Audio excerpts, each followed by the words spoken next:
इस समय देश के कई राज्यों में चावल खरीद जारी है, जहां केंद्र सरकार की चावल खरीद में वृद्धि के आंकड़े सामने आए हैं। आंकड़ों में बताया गया है कि 2025 में अक्टूबर से दिसंबर के महीने के बीच चावल की खरीद में 7% की बढ़ोतरी दर्ज की गई है और खरीद 333.72 लाख टन पर जा पहुंची। इस तरह सरकार द्वारा खरीद लक्ष्य का 72% हिस्सा हासिल कर लिया गया है। हालांकि पंजाब, छत्तीसगढ़ और ओडिशा जैसे ज्यादा चावल उत्पादन करने वाले राज्यों में खरीद इस बार धीमी दर्ज की गई। लेकिन इस धीमेपन को पश्चिम बंगाल, तमिलनाडु और आंध्र प्रदेश में सरकार द्वारा की गई चावल की खरीद ने संभालने का काम किया है। बता दें, केंद्र सरकार द्वारा 2025-26 के खरीफ सीजन के लिए 463.49 लाख टन चावल खरीद का लक्ष्य तय किया गया है, जबकि 2024-25 में देश भर में कुल 545.22 लाख टन चावल की खरीद का लक्ष्य सरकार द्वारा तय किया गया था। इस बार पंजाब और हरियाणा में धान की आवक जल्दी देख सरकार द्वारा इन दोनों राज्यों में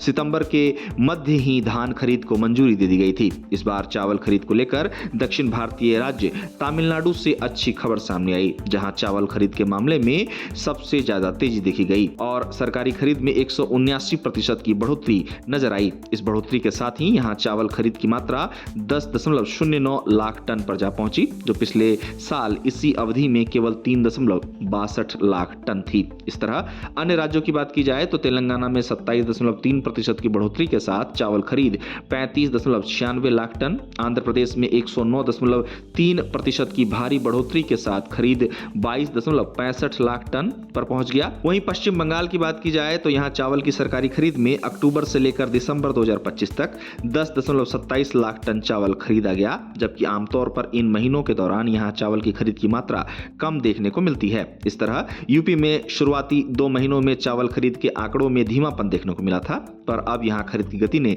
रफ्तार पकड़ ली है। आंकड़ों के मुताबिक यहां 24.45 लाख टन चावल खरीद हो पाई है, जो पिछले साल के मुकाबले 2.4% ज्यादा है। वहीं मध्य प्रदेश में चावल की सरकारी खरीद में 35.3% की बढ़ोतरी और उत्तराखंड में केंद्र सरकार द्वारा किए जाने वाले चावल खरीद में 15.4% की बढ़ोतरी देखी गई है। गौरतलब है कि भारत में इस बार भी धान की खेती काफी अच्छी हुई है। हालांकि कुछ राज्यों जैसे कि हरियाणा और पंजाब में भारी बारिश और बाढ़ के कारण फसलों को नुकसान जरूर हुआ है, लेकिन इससे उत्पादन में आने वाली कमी को अन्य राज्यों के उत्पादन ने भरने का काम किया है। बता दें कि भारत वर्तमान में दुनिया का सबसे बड़ा चावल उत्पादक और निर्यातक देश है।